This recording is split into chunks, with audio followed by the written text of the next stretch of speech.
إن الحمد لله نحمده ونستعينه ونستغفره ونعوذ بالله من شرور أنفسنا ومن سيئات أعمالنا من يهده الله فلا مضل له ومن يضلل فلا هادي له وأشهد أن لا إله إلا الله وحده لا شريك له وأشهد أن محمدا عبده ورسوله أما بعد يا أيها الذين آمنوا اتقوا الله حق تقاته ولا تموتن إلا وأنتم مسلمون يا أيها الناس اتقوا ربكم الذي خلقكم من نفس واحدة وخلق منها زوجها وبث منهما رجالا كثيرا ونساء واتقوا الله الذي تساءلون به والأرحام إن الله كان عليكم رقيبا يا أيها الذين آمنوا اتقوا الله وقولوا قولا سديدا يصلح لكم أعمالكم ويغفر لكم ذنوبكم ومن يطع الله ورسوله فقد فاز فوزا عظيما فإن أصدق الحديث كتاب الله وخير الهدي هدي محمد صلى الله عليه وسلم وشر الأمور محدثاتها وكل محدثة بدعة وكل بدعة ضلالة وكل ضلالة في النار.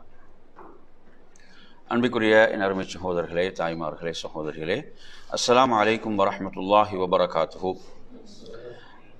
நமது உயிரிலும் மேலான இறுதி தூதர் நபி ஸல்லல்லாஹு அலைஹி வஸல்லம் அவருடைய வாழ்க்கை வரலாற்றை நாம் பார்த்து வருகின்றோம். இதில் இன்றைய தொடர், அதாவது ஹபஷாவுக்கு மேற்கொண்ட இரண்டாவது ஹிஜ்ரத். நாம் பார்த்தோம், ஹபஷாவுக்கு மேற்கொண்ட முதல் அந்த ஹிஜ்ரத்துக்கு பிறகு ஒரு தவறான ஒரு செய்தி ஹபஷாவில் உள்ள முஸ்லீம்களை சென்றடைகிறது.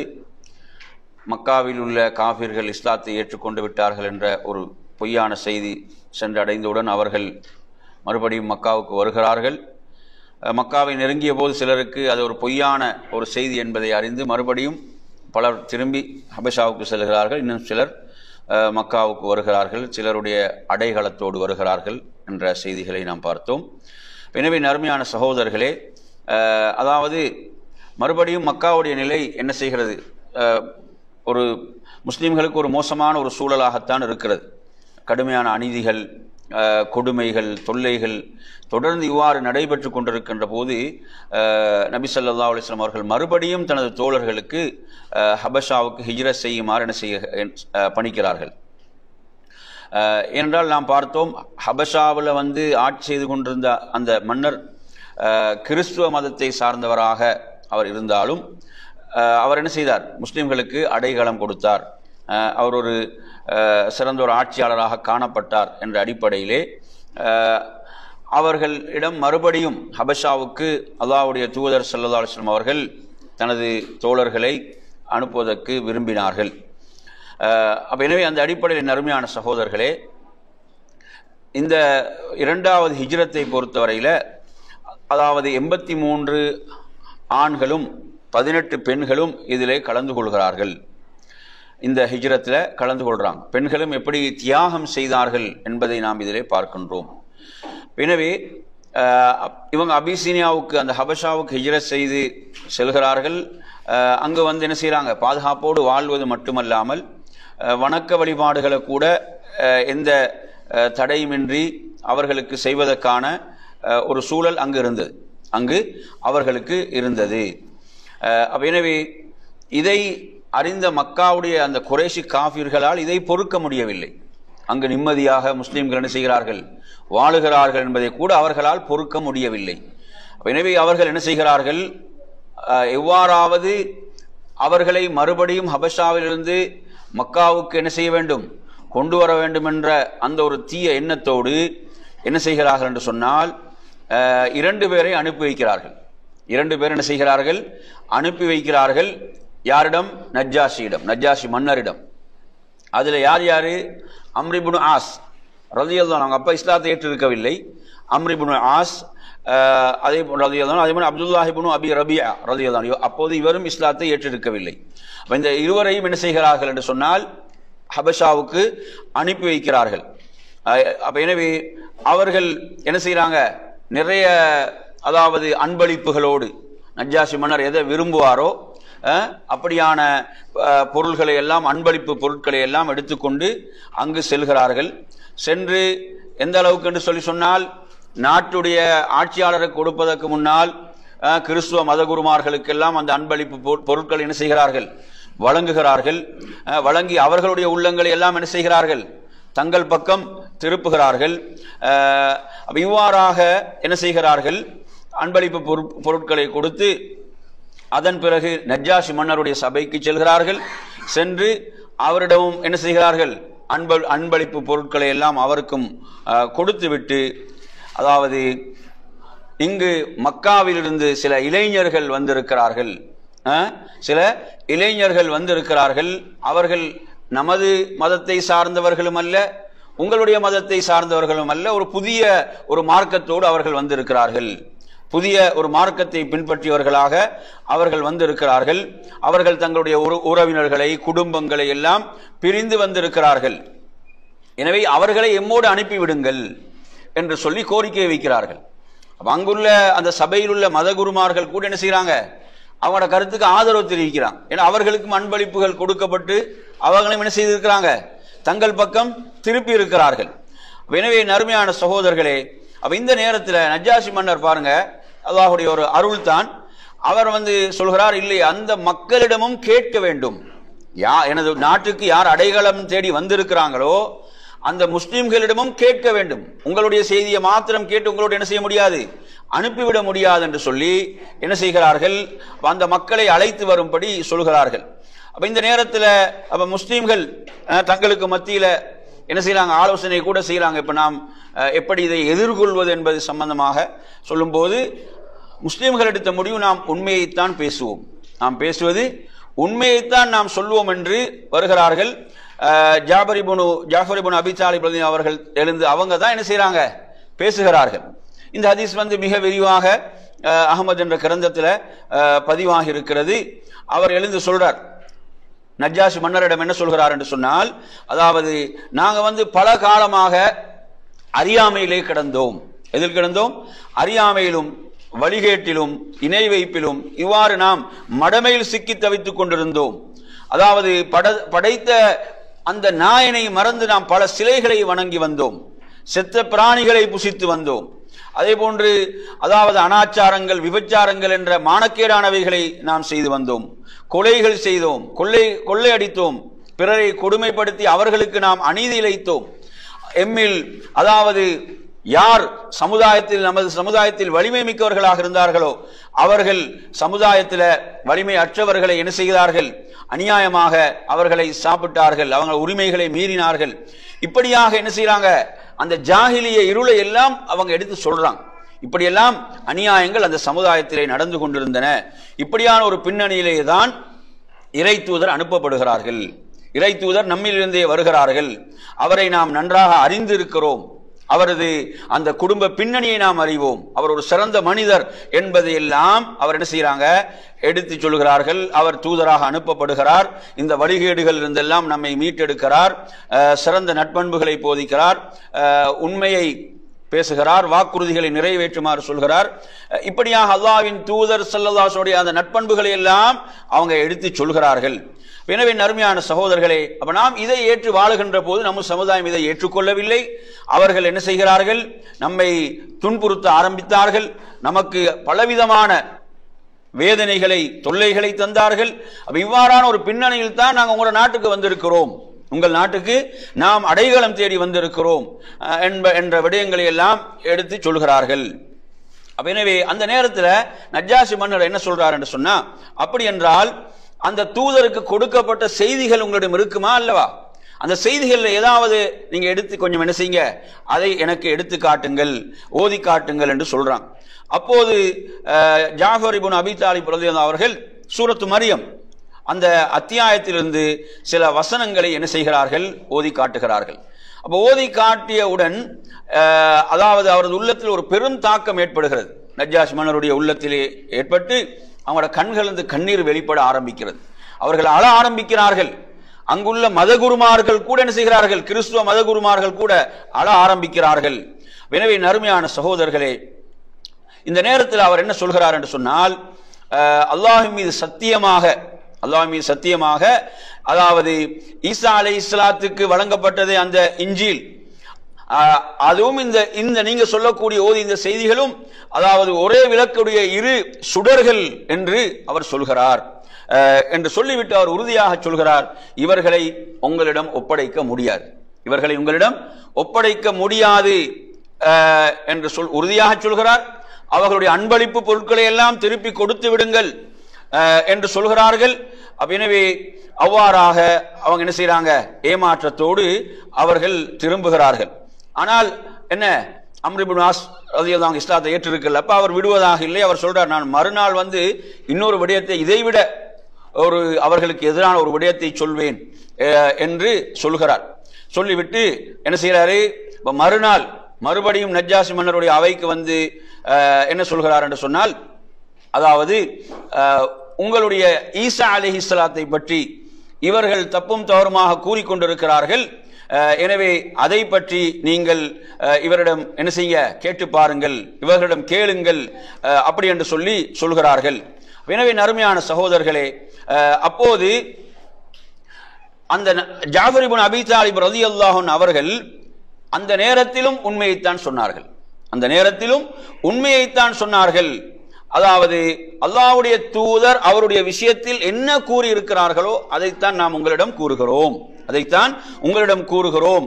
அவர் அல்லாஹ்வுடைய அடிமை, அவர் அல்லாஹ்வுடைய அடிமை, அல்லாஹ்வுடைய தூதர், அவனால் உயிர் ஊதப்பட்டவர், கண்ணியமிக்க கன்னிப்பெண் மரியமுக்கு அல்லாஹ்வின் சொல்லால் பிறந்தவர் என்று ஜாஃபர் ரலியல்லாஹு அன்ஹு அவர்கள் கூறுகிறார்கள்.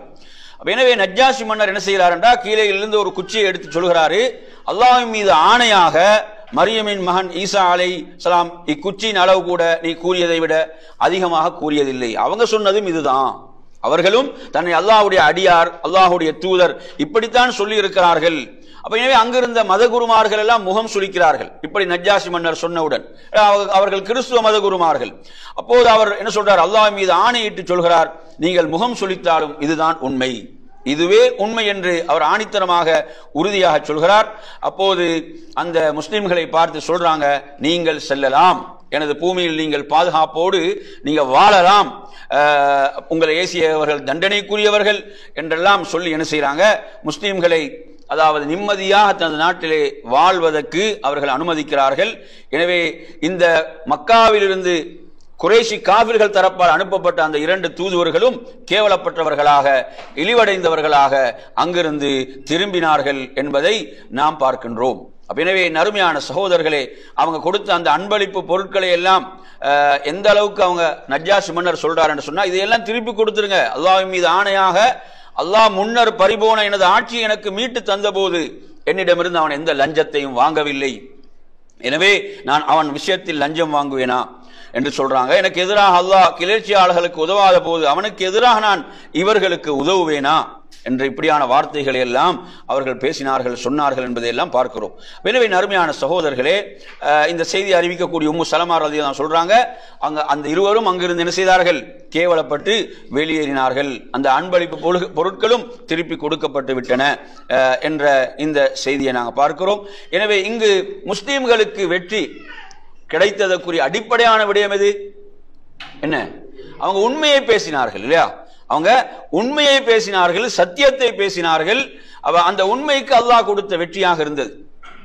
அவங்களுடைய கொள்கைக்கு வளைந்து அப்படியெல்லாம் பேசல, அவர்களை அவங்க மகிழ்விக்க பேசவில்லை. எது சத்தியமோ அந்த சத்தியத்தை என்ன செய்யறாங்க, ஈமானிய உறுதியோடு முன்வைத்தார்கள், அல்லாஹுடைய உதவி அவர்களுக்கு கிடைத்தது என்பதை பார்க்கிறோம். எனவே நறுமையான சகோதரர்களே, எனவே இவர்கள் இவ்வாறு திரும்பிய பிறகு அப்ப மறுபடியும் நீங்க எடுத்து பார்த்தீங்கன்னு சொன்னா, அவர்கள் அதாவது இங்கும் கேவலப்பட்டு திரும்பிய காரணத்தால் முஸ்லிம்களுக்கு எதிராக மக்காவில் மறுபடியும் என்ன செய்யறாங்க, கடுமையாக செயல்பட ஆரம்பிக்கிறாங்க. ஏன்னா 80 லட்சம் பேர் போயிருக்கிறாங்கன்னா இங்க இருக்கக்கூடிய எண்ணிக்கை என்ன, அப்ப குறைவாகத்தான் இருக்கிறது மக்காவில். அப்ப எனவே நறுமையான சகோதரர்களே, அப்ப இவர்கள் இந்த தோல்வியோடு திரும்பிய காரணத்தால் அந்த கோபத்தை எல்லாம் அங்குள்ள மக்காவில் இருக்கக்கூடிய முஸ்லிம்கள் மீது என்ன செய்தார்கள், அவர்கள் காட்ட ஆரம்பிக்கிறார்கள். எனவே அல்லாஹ்வின் தூதர் ஸல்லல்லாஹு அலைஹி வஸல்லம் அவர்களுடைய தஅவாவை தடுக்க வேண்டும் என்று சிந்தித்து என்ன செய்யறாங்க, அதாவது ரசூலுல்லாஹ்வுடைய அந்த பெரிய தந்தை அபூ தாலிபை கடுமையாக எச்சரிக்கிறாங்க, கடுமையாக எச்சரித்தார்கள். அப்ப இந்த நிகழ்வுல கவலை அடைந்த அபூ தாலிப் என்ன செய்றாங்க, நபி ஸல்லல்லாஹு அலைஹி வஸல்லம் அவர்களை அழைத்து, மகனே, என்னால் தாங்க முடியாத சுமையை நீ என் மீது சுமத்தி விடாதே என்று சொல்கிறார்கள். பாருங்க, தஅவா என்பது எப்படியான சவால்களை எல்லாம் எதிர்கொண்டது.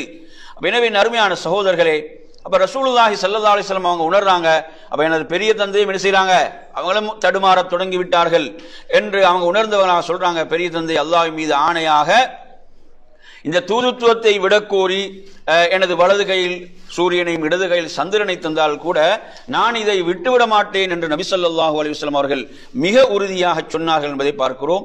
அந்த நேரத்தில் அபூ தாலிப் சொல்றாரு, தனது அருமை மகனே என்று அழைத்து சொல்கிறார்கள், நீங்கள் விரும்பியவற்றை சொல்லும், அல்லாஹ்வின் மீது ஆணையாக நிச்சயமாக நான் எக்காரணம் கொண்டும் உம்மை கைவிட மாட்டேன் என்று அவர்கள் சொல்கிறார்கள்.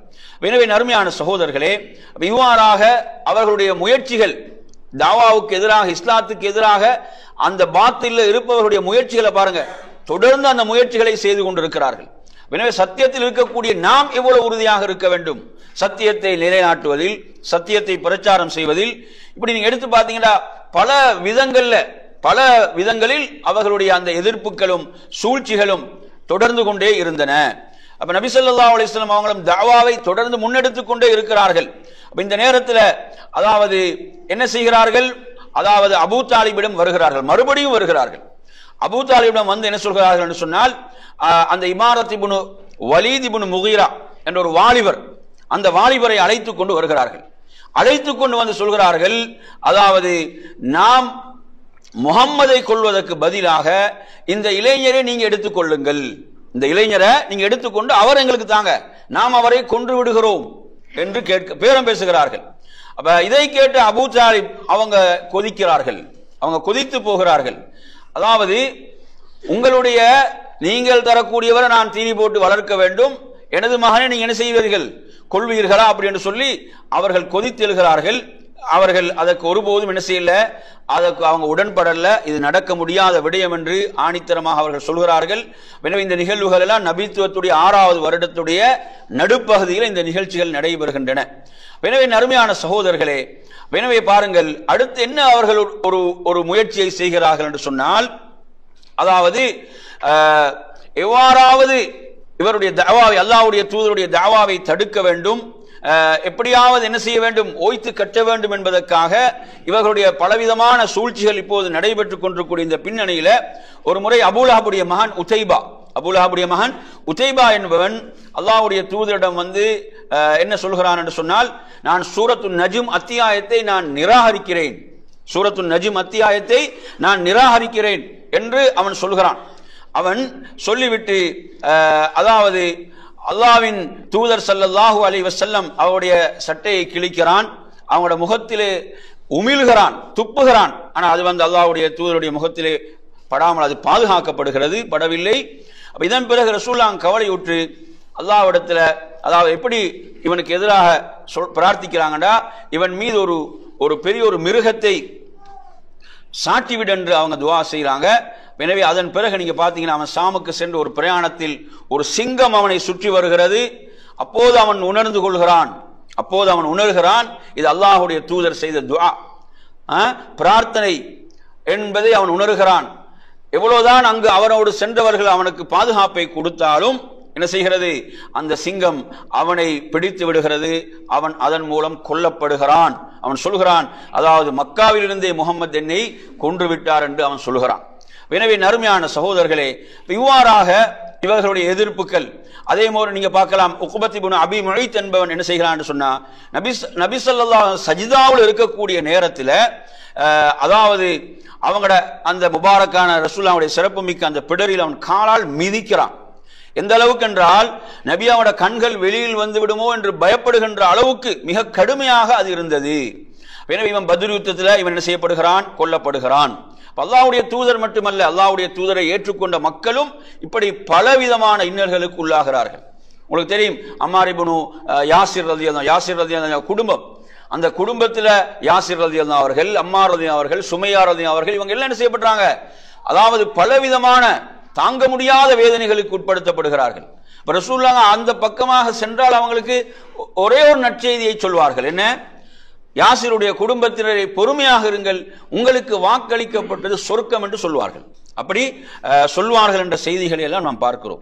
எனவே அருமையான சகோதரர்களே, இவ்வாறாக அபூஜஹல் ஒரு முறை நபி ஸல்லல்லாஹு அலைஹி வஸல்லம் சஜிதாவில் இருக்கின்ற போது என்ன செய்கிறான்? ஒரு பெரிய கல்லை எடுத்துக்கொண்டு வருகிறான். அல்லாஹ்வுடைய தூதரை அடித்து கொள்ள முயல்கிறான். எனவே திட்டமெல்லாம் அல்லாஹ்வுடைய தூதரை கொல்ல வேண்டும் என்ற ஒரு முயற்சி அவர்களுக்கு இருக்கிறது என்பதற்கு இதெல்லாம் சான்றாக இருக்கிறது அருமையானவர்களே. எனவே அவ்வாறு அல்லாஹ்வுடைய தூதரை தாக்க அவன் நெருங்கும் போதெல்லாம் என்ன செய்கிறான்? பின்னால் அவ்வாறே வந்து விடுகிறான், தோல்வியுற்றவனாக திரும்புகிறான். அப்ப இதனை கண்ணுற்ற அந்த குறைஷி காபிர்கள் என்ன கேட்கிறார்கள்? அபுல் ஹக்கம், ஹக்கமின் தந்தையே, உமக்கு என்ன நேர்ந்தது என்று கேட்கிறார்கள். அதற்கு அவன் சொல்கிறான், நான் முகம்மதை நெருங்கும் போதெல்லாம் எனக்கு முன்னால் என்ன செய்கிறது? ஒரு ஒட்டகம் வந்து என்ன செய்ய எனக்கு முன்னால் வருகிறது, ஒரு ஆண் ஒட்டகை எனக்கு முன்னால் தோன்றுகிறது, அது என்னை கொன்றுவிட வருகிறது, இதனால் நான் பின்வாங்குகிறேன் என கூறினான். எனவே ரசூலுல்லாஹி ஸல்லல்லாஹு அலைஹி வஸல்லம் சொல்றாங்க, அது ஜிப்ரீல் அலைஹிஸ்ஸலாம் அவர்கள். அது யாருதான்? அது ஜிப்ரீல் அலைஹிஸ்ஸலாம் அவர்கள். அவன் என்னை நெருங்கியிருந்தால் அபூஜஹலை ஜிப்ரீல் அலைஹிஸ்ஸலாம் அவர்கள் பிடித்திருப்பார்கள், அவனை நாறு நாராக கிழித்திருப்பார்கள் என்று சொல்கிறார்கள். எனவே நறுமையான சகோதரர்களே, இவ்வாறான அற்புதங்களை அவர்கள் கண்டும் என்ன செய்யல? சத்தியத்தை ஏற்றுக்கொள்ளவில்லை. இவ்வாறான அற்புதங்களை கண்டும் அவர்கள் சத்தியத்தை ஏற்றுக்கொள்ளவில்லை என்பதை பார்க்கிறோம். அல்லாஹ் தனது தூதரை எப்படியெல்லாம் பாதுகாத்தான் என்பதற்கு நிறைய சான்றுகள் இவ்வாறு இருக்கின்றன. அதே போன்ற நறுமையான சகோதரர்களே, ஒரு முறை நீங்க பார்க்கலாம், அம்ர் இப்னு ஆஸ் ரலியல்லாஹு அன்ஹு அவங்க இஸ்லாத்துக்கு வந்த பிறகு அவங்கள்ட்ட கேட்கப்படுது, உர்வத் இப்னு சுபைர் ரலியல்லாஹு அன்ஹு கேட்கிறாங்க, நபி அவங்களுக்கு மக்காவில் இழைக்கப்பட்ட மிகப்பெரிய கொடுமை எது? மக்காவிலே இழைக்கப்பட்ட மிகப்பெரிய கொடுமை எது என்று அப்படின்னு கேட்கிறாங்க. கேட்கும்போது சொல்கிறார்கள், ஒரு நாள் நாம் என்ன செய்தோம்? இருந்தோம். அப்போது நபி ஸல்லல்லாஹு அலைஹி வஸல்லம் என்ன செய்வாங்க? நபி அவங்க வந்து காபால தொழுவாங்க. எவ்வளவுதான் எதிர்ப்புகள் என்ன இருந்தாலும் அல்லாஹ்வுடைய தூதர் ஸல்லல்லாஹு அலைஹி வஸல்லம் என்ன செய்வாங்க? காபாவில் வந்து தொழுவார்கள். தொழும் போது அவர்கள் என்ன செய்வார்கள்? பலவிதமான சேட்டைகளை செய்தார்கள், நபி அவர்களை துன்புறுத்தினார்கள். ஆனால் அல்லாஹ்வுடைய தூதர் ஸல்லல்லாஹு அலைஹி வஸல்லம் என்ன செய்தாங்க? அவ்வாறு வந்து தொழுவதை நிறுத்தவில்லை. இவ்வாறு ரசூலுல்லாஹ் தொழுது கொண்டிருக்கிறார்கள். அப்போது உக்பத் இப்னு அபி முய்த் என்ன செய்கிறான்? அங்கு வந்து அவனுடைய ஆடையை எடுத்து, அவனது ஆடையை எடுத்து என்ன செய்கிறான் என்று சொன்னால், அதை முறுக்கி ரசூலுல்லாஹ் கழுத்தை பலமாக அதை நெருக்குகிறான். கழுத்துல போட்டு அதை என்ன செய்கிறான்? மிக பலமாக இருக்குகிறான். அந்த நேரத்தில் இது அபூபக்கர் ரலியல்லாஹு அன்ஹு இந்த செய்தி எட்டியுடன் அவங்க வேகமாக வருகிறார்கள். அவங்க வேகமாக வந்து என்ன செய்யறாங்க? அதாவது வணக்கத்துக்குரிய நாயன் ஒருவன், அந்த இலாஹ் வணங்கப்படக்கூடியவன் ஒருவன் என்று சொன்னவரையா நீங்கள் இவ்வாறு கொல்ல பார்க்கின்றீர்கள் என்று கேட்கிறாங்க. எனவே இந்த செய்தி புகாரில வருது. அதற்கு பிறகு அபூபக்கர் தாக்குறாங்க. எந்த அளவுக்குண்டா மயக்கமுறுகின்ற அளவுக்கு அவங்க தாக்கப்படுறாங்க. அவங்க என்ன செய்யறாங்க? தாக்கப்படுறாங்க. எனவே அவங்க தாக்கப்பட்டு அவங்க தூக்கி வரப்படுறாங்க. அவங்க மயக்கம் தெளிந்தவுடன் அவங்க கேட்கக்கூடிய முதல் கேள்வி, அல்லாஹ்வுடைய தூதருடைய நிலை எப்படி இருக்கிறது? சுப்ஹானல்லாஹ், அல்லாஹ்வுடைய தூதருக்கு என்ன நேர்ந்தது என்றுதான் கேட்கக்கூடியவர்களாக இருந்தார்கள். எனவே நறுமையான சகோதரர்கள், அல்லாஹ் குர்ஆன்ல கூட சொல்றான், அஜஅலல் ஆலிஹத இலாஹம் வாஹிதன் இன்ன ஹாதா லஷைஉன் உஜாப் என்று சொன்னார்கள். இவர் கடவுள்கள் எல்லாம் ஒன்றாக ஆக்க பார்க்கிறார், இது ஆச்சரியமாக இருக்கிறது என்று அல்லாஹ் குர்ஆன்ல சொல்கிறான். எனவே நறுமையான சகோதரர்களே, இப்படியான இந்த நெருக்கடிகளுக்குள் கிடைக்கக்கூடிய ஒரு நற்செய்தியை பாருங்கள். இந்த நற்செய்தியை பொறுத்தவரையில இதுவும் நபித்துவத்துடைய 6வது வருடம் துல்ஹஜ் அந்த இறுதி பகுதியில தான் இது நடக்கிறது.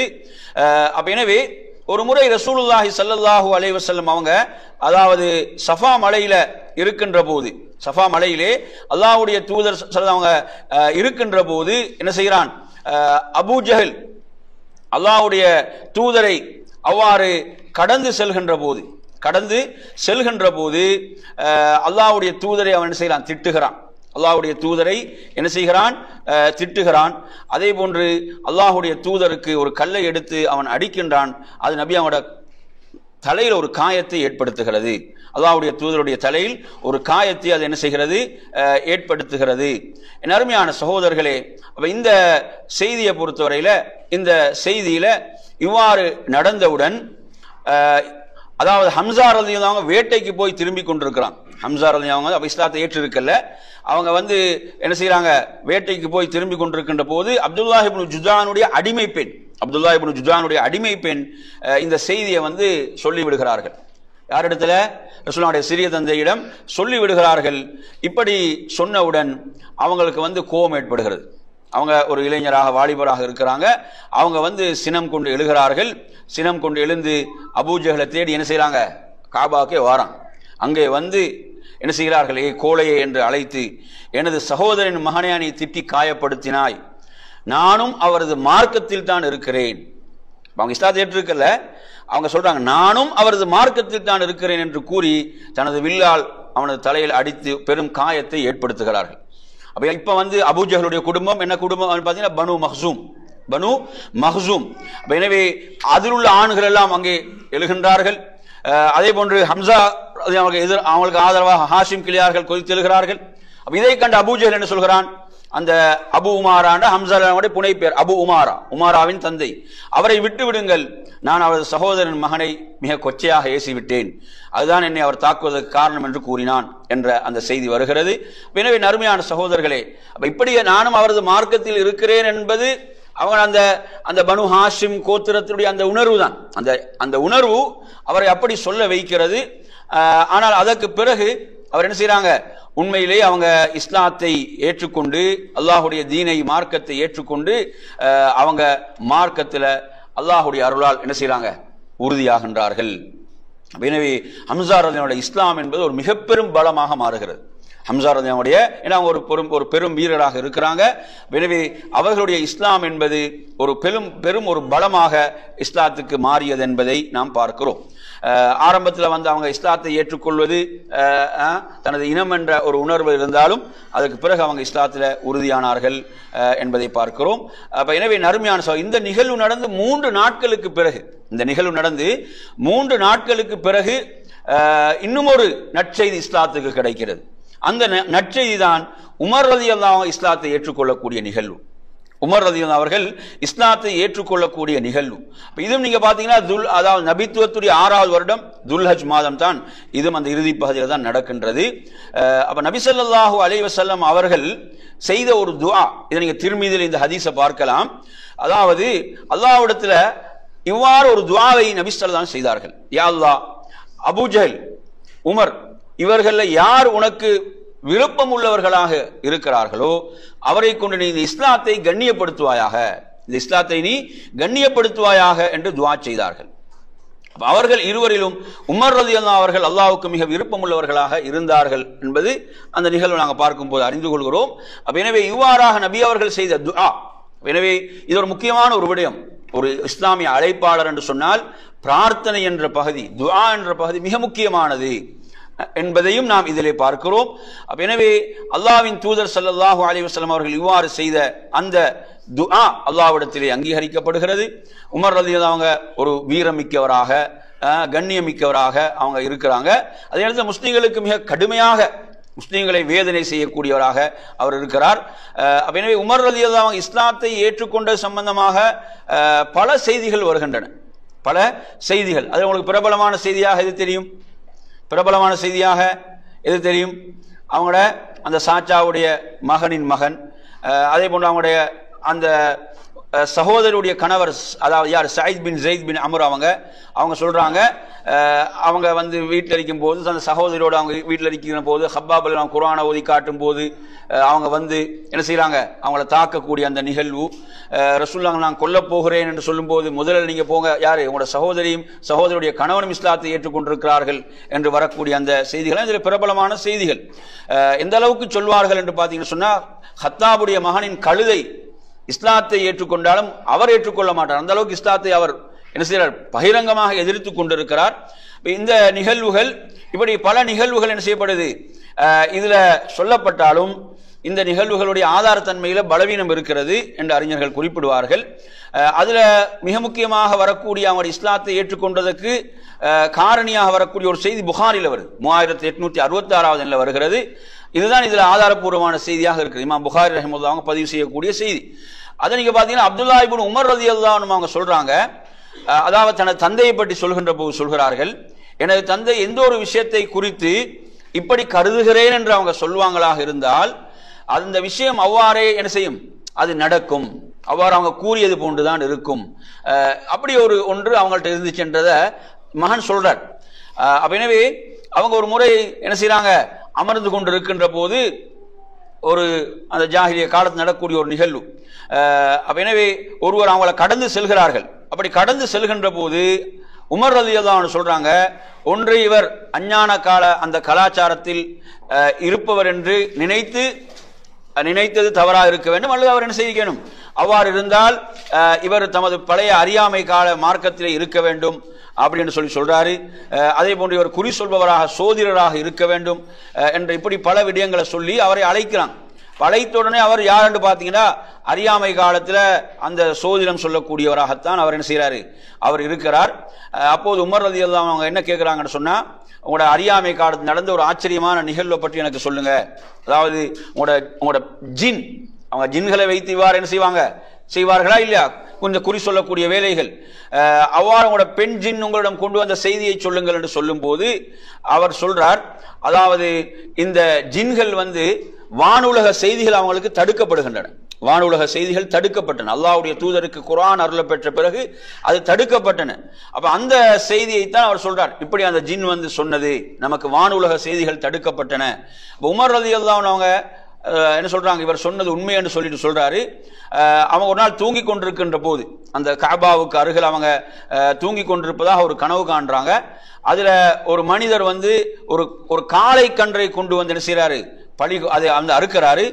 அப்போது ஒரு அசரி குரல் வருகிறது, அதைவிட கடுமையான குரல், அதாவது குரல் கொடுப்பவரை நான் செவியுட்டதில் என்று சொல்லிட்டு, அதாவது என்ன செய்யறாரு, அவர் லா இலாஹ இல்லல்லாஹ் என்று சொல்லுகிறார்.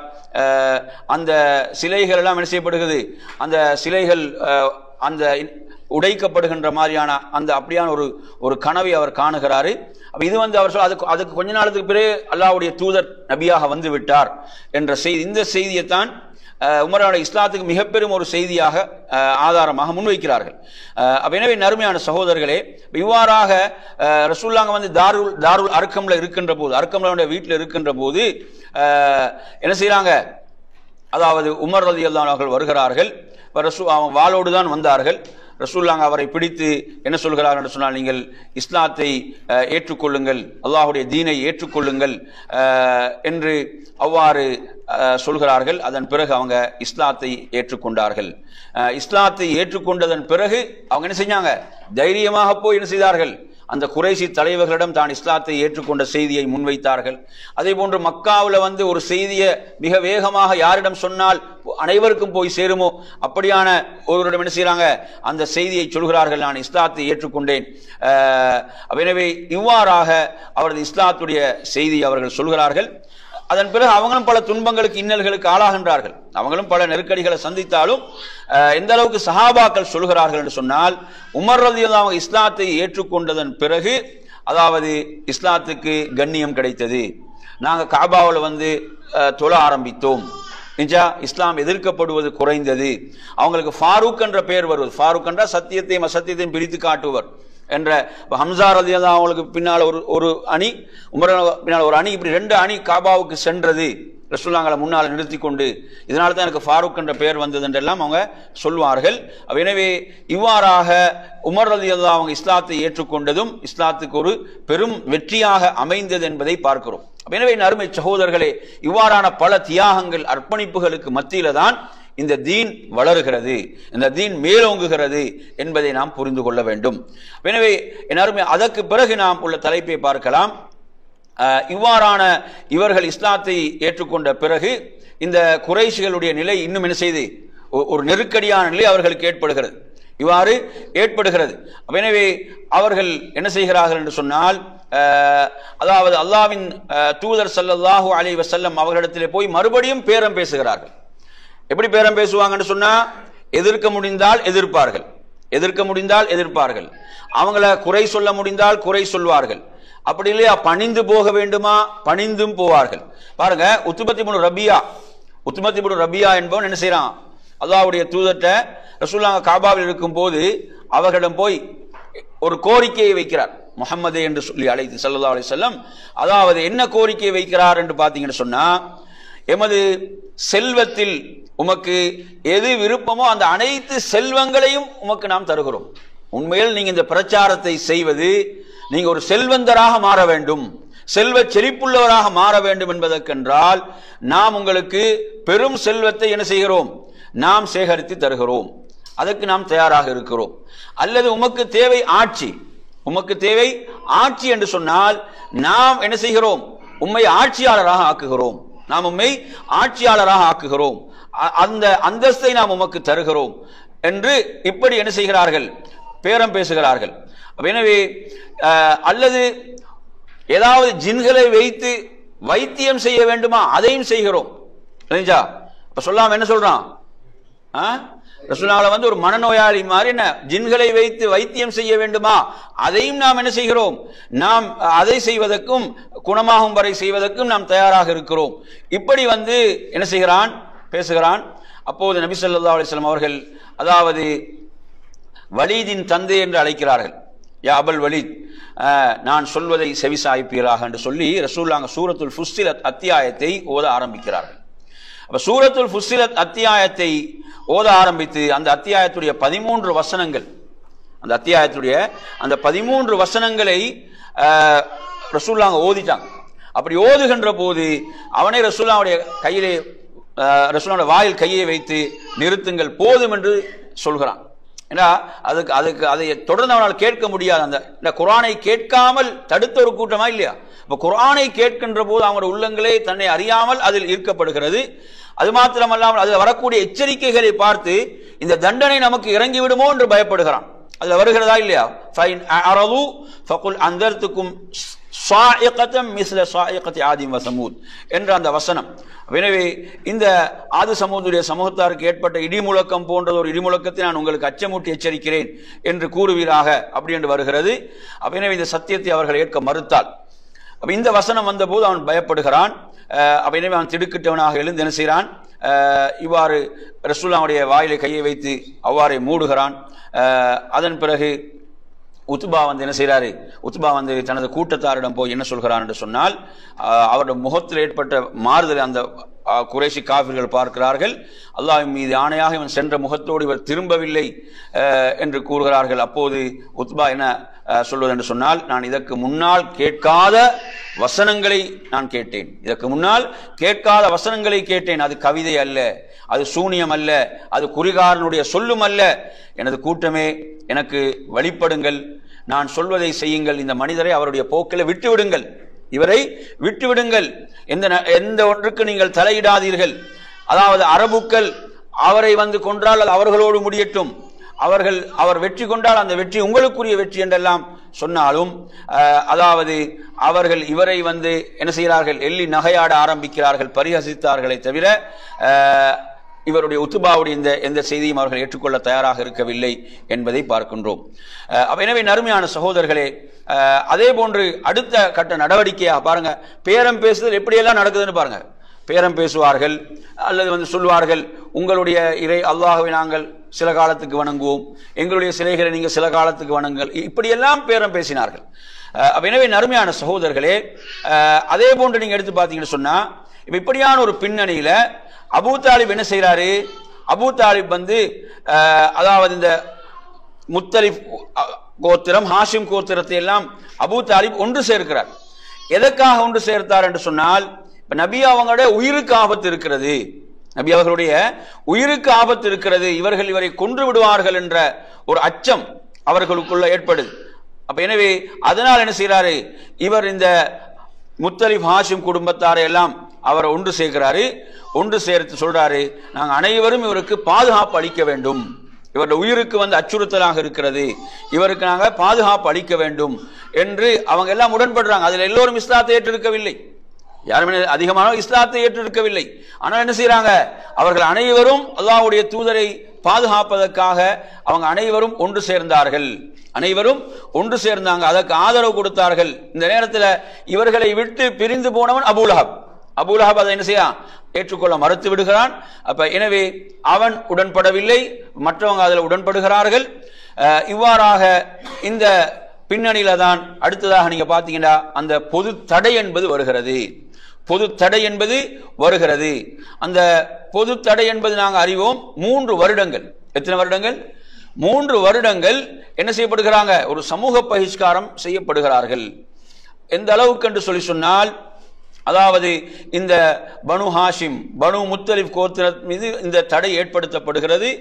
அவர்கள் கஅபாவில் என்ன செய்கிறார்கள், ஒரு அறிவிப்பை எழுதி போடுகிறார்கள்.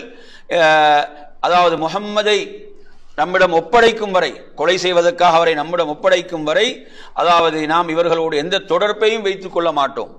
திருமண ஒப்பந்தங்களோ திருமண உறவுகளோ அதே போன்று கொடுக்கல் வாங்கல் வியாபார தொடர்புகளோ இவ்வாறு எந்த தொடர்பும் இவர்களோடு கிடையாது என்று என்ன செய்கிறார்கள், எழுதி போடுகிறார்கள். எனவே இவ்வாறாக இந்த இவர்களோடு இந்த பனு கினானா கோத்திரம் அவர்களோடு அதற்காக சேர்ந்து கொண்டார்கள் அல்லாஹ்வுடைய தூதருக்கு எதிராக. எனவே நறுமையான சகோதரர், ரசூலுல்லாஹ் பிற்காலத்தில் ஹஜ்ஜில வச்சு இதை சொல்றாங்க. ரசூலுல்லாஹ் ஹஜ்ஜில வச்சு இதை எப்படி சொல்றாங்கன்னு சொன்னா, நாளை நாம் ஒன்று கூட போகின்ற இடம், இவர்கள் எமக்கு எதிராக ஒரு என்ன செய்தார்கள், இப்படி ஒரு தீர்மானத்தை போட்டார்களே, அந்த பனு கினானா அந்த இடத்துல நாங்கள் நாளைக்கு கூடுவோம் என்று ரசூலுல்லாஹ் ஹஜ்ஜில வச்சு சொல்றாங்க. அந்த ஆரம்பத்தில் ரசூலுல்லாஹ் நினைவு கூறுகிறார்கள். எனவே இவ்வாறாக ஒரு ஒப்பந்தத்தை எழுதி போடுகிறார்கள். இதை எழுதியவன் அதாவது ஃபைது இப்னு ஆமிர் என்று சொல்லக்கூடிய ஒருவன். எந்த அளவுக்கு என்று சொன்னால், இவனது கை ஊனமுற்று செயலிழந்து போனது என்று வருகிறது அல்லாஹ்வுடைய தூதருடைய பிரார்த்தனையின் காரணத்தால். எனவே நறுமையான சகோதரர்களே, அப்ப இப்படியாக நீங்க எடுத்தீங்கன்னு சொன்னா, இந்த தடையை பொறுத்தவரையில ஹிஜ்ரி அந்த நபித்துவத்துடைய 7வது வருடம் முஹர்ரம் மாதத்தில் இருந்து சுமார் ஒரு 3 வருட காலம் இந்த சோதனை இவங்க சந்திக்கிறாங்க. இந்த சோதனையை சந்திக்கிறார்கள். அவங்களுக்கு எந்த உணவுப் பொருள்களும் வாங்க முடியாத ஒரு நிலை ஏற்படுகிறது. அதே போன்று உணவுப் பொருட்கள் எல்லாம் ஏனைய குறைஷி காஃபிர்கள் அதிக விலை கொடுத்து வாங்கி விடுவார்கள். இவங்கள்ட்ட இருந்த உணவுப் பொருட்கள் தீர்ந்த பிறகு, அதாவது பெண்கள் குழந்தைகளாம் பசியால் அழ ஆரம்பிக்கக்கூடிய ஒரு நெருக்கடியான நிலை அங்கு உருவாகின்றது. இவ்வாறாக அவங்க உணவின்றி இலைத்தலைகளை அதே மாதிரி அந்த சில தோல் அவைகளையெல்லாம் உண்ண ஆரம்பிக்கிறாங்க. எந்த அளவுக்கு சஹாபாக்கள் சொல்றாங்கன்னா, இந்த கால்நடைகள் விட்டைகளை போடுவது போன்றுதான் நாம் என்ன செய்தோம், அந்த நமது கழிவறை அந்த தேவைகள் அவ்வாறு தான் நிறைவேற்றி கொண்டிருந்தன என்ற அளவுக்கு நெருக்கடியை சந்திக்கலாம். சாதாரண ஒரு நெருக்கடி அல்ல, சுமார் ஒரு 3 வருட கால ஒரு நெருக்கடி என்பதை நாங்கள் இதில் பார்க்கிறோம். அதுல எந்த அளவுக்குன்னு பார்த்தீங்கன்னு சொன்னா, சில நல்லவர்கள் அந்த குறைஷி காஃபிர்கள்ல தெரியாமல் இரவு நேரத்தில் என்ன செய்வார்கள், யாருக்கும் தெரியாமல் கொண்டு சில உணவுப் பொருட்களை கொடுப்பார்கள் என்ற செய்திகளை நாம் பார்க்கிறோம். இந்த சந்தர்ப்பத்தில் கூட அபூ தாலிப் என்ன செய்தார், ஒரு பெரிய கவனம் எடுத்தாரு அல்லாஹ்வுடைய தூதருடைய விஷயத்தில். அதாவது இரவுல ரசூலுல்லாஹ்களை என்ன செய்வாங்க, விரிப்புகளை எல்லாம் மாற்றி மாற்றி தூங்க வைப்பார். என்ன அல்லாஹ்வுடைய தூதரை கொண்டு விடுவார்களோ என்ற அச்சத்தில், அந்த பயத்தில் இவ்வாறு என்ன செய்வாங்க, அவர்கள் மாற்றி மாற்றி அவங்கள தூங்க வைப்பாங்க, தனது விருப்பில் தூங்க வைப்பாங்க. இவ்வாறு ஒரு கவனம் எடுத்தார்கள் என்பதையும் நாம் இதிலே பார்க்கின்றோம். எனவே நறுமையான சகோதரர்களே, இவ்வாறாக இந்த தடை நீடிக்கின்றது. இதிலிருந்து இவங்களை எவ்வாறாவது மீட்டெடுக்க வேண்டும், இந்த நெருக்கடியிலிருந்து காக்க வேண்டும் என்பதில் ஒரு பெரும் பங்காற்றியவர் தான் ஹிஷாம் இப்னு அமர் என்று சொல்லக்கூடியவர். ஹிஷாம் இப்னு அமர் இவர் தான் இரவு வேளைகளை உணவுகளை எல்லாம் கொண்டு கொடுப்பார். எனவே இவர் பல குறைஷி காஃபிரிடம் சென்று இத்தடையை இந்த தடை சம்பந்தமாக பேசுறார். தடை நீக்கப்பட வேண்டும், நீங்க இவ்வாறு சாப்பிட்டு கொண்டிருக்கிறீங்க, அவங்க பசியில அந்த பிள்ளைகள் பெண்கள் எல்லாம் அழுது கொண்டிருக்கிறார்கள் என்று பல என்ன செய்யறார், குறைஷிகளோட சுமார் கிட்டத்தட்ட ஒரு 5 பேரை அதுக்கு அவர் சம்மதிக்க வைக்கிறார். அவ்வாறு சம்மதிக்க வைத்து அதன் பிறகு என்ன நடக்குது, அந்த முயற்சிக்கு பிறகு அவர்கள் காபாவிலே அங்கே ஒன்று சேருகிறார்கள். ஒன்று சேர்ந்து அதன் பிறகு எந்த அளவுக்கு என்று சொல்லி சொன்ன அந்த அறிவிப்பு இருக்குதே, அது கரையான்களே என்ன செய்து அவைகளை அரித்து விட்டன. அதுல பிஸ்மிக் அல்லாஹும் என்ற வார்த்தை மாத்திரம்தான் அதில் இருந்தது என்பதை பார்க்கிறோம். எனவே அதன் பிறகு என்ன செய்கிறது, அபூஜஹல் அந்த இடத்தில் எதிராக நிற்பதற்கு முற்பட்டாலும் இவர்களுடைய அந்த முயற்சியின் காரணத்தால் அந்த பகிஷ்காரம் சமூக தடை என்பது 3 வருடங்களுக்கு பிறகு முடிவுறுகிறது என்பதை பார்க்கிறோம். அந்த கணவாயில் அவர்கள் வெளியேறினார்கள் என்ற செய்தியை நாம் பார்க்கிறோம். எனவே இதன் பிறகு ரசூலுல்லாஹ் இவர்களுக்கு எதிராக என்ன செய்தாங்க, யூசுப் அலைஹிஸ்ஸலாத்துடைய அந்த சமுதாயத்துக்கு ஏற்பட்டது போன்று பஞ்சத்தை இவங்களை ஏற்படுத்துவாயான்னு ஒரு துஆவை செய்கிறாங்க. அப்படியான ஒரு பஞ்சம் அவர்களை பிடித்துக் கொள்கிறது. அதன் பிறகு அல்லாஹ்வுடைய தூதரிடமே வருகிறார்கள், நமக்காக துஆ செய்யுங்கள் என்று கேட்கிறார்கள். அல்லாஹ்வுடைய தூதர் மறுபடியும் அல்லாஹ்விடத்தில் துஆ செய்யும் போது அந்த கடுமையான நிலை நீங்குகிறது.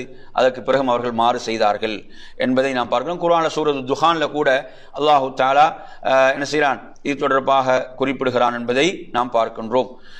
எனவே நறுமையான சகோதரர்களே, இவ்வாறாக சாதாரண நெருக்கடிகள் அல்ல, நன்றாக புரிந்து கொள்ளுங்கள். இப்போ ரசூலுல்லாஹ் 3 வருட காலம் அந்த முற்றுகைக்கு உள்ளாக்கப்பட்டிருந்தாங்கன்னா அந்த 3 வருடங்களில் அல்லாஹ்விடத்தில் துஆ செய்திருக்க மாட்டாங்களா?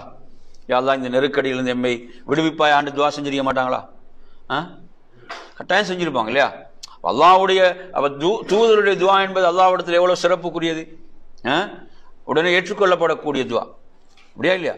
அப்படி அந்த தூதரே 3 வருட காலம் என்ன செய்யறாங்க, அந்த சோதனையை சந்திக்கிறாங்க. இதுதான், அதாவது அல்லாஹ்விடத்தில் மிகப்பெரிய அந்தஸ்தும் கண்ணியமும் மார்க்கத்தில் கிடைப்பது தியாகம், அர்ப்பணிப்புகளுக்கு பிறகுதான், சும்மா எல்லாம் கிடைக்காது. புரியுதா? இப்ப பாருங்க, அப்ப அல்லாஹ்வுடைய தூதர் அவனுடைய துஆ எவ்வளவு தொடர்ந்து துஆ இருந்திருக்குமா இல்லையா? ஒரு 3 வருட காலம் அப்படியான ஒரு சோதனை அவங்க சந்திக்கிறாங்கன்னு சொன்னா சுப்ஹானல்லாஹ். எனவே இந்த வரலாற்றை நாங்கள் படிக்கின்ற போது எப்படியான சோதனைகளை எல்லாம் அல்லாஹ்வுடைய தூதர் அவங்களை ஏற்றுக்கொண்ட மக்கள் சந்தித்திருக்கிறார்கள். இவங்களோட குடும்பத்தில் எடுத்தீங்கன்னா பனு ஹாஷிம், பனு முத்தலிப், இந்த குடும்பங்களில் இஸ்லாத்தை ஏற்றுக்கொள்ளாத பலர் இருந்தார்கள். அப்போ அவங்களும் சேர்த்தான செய்யப்படுறாங்க, சமூக பகிஷ்காரம் செய்யப்படுகிறார்கள் என்பதையும் நாம் இதிலே பார்க்கிறோம். எனவே அருமையான சகோதரர்களே, நாம் இத்தோடு இன்றைய வகுப்பை நிறைவு செய்து கொள்வோம். இன்ஷா அல்லாஹ் அடுத்த வகுப்பில் அதிலிருந்து நாம் தொடருவோம். வஆகிரு தஅவானா அல்ஹம்துலில்லாஹி ரப்பில் ஆலமீன். அஸ்ஸலாமு அலைக்கும்.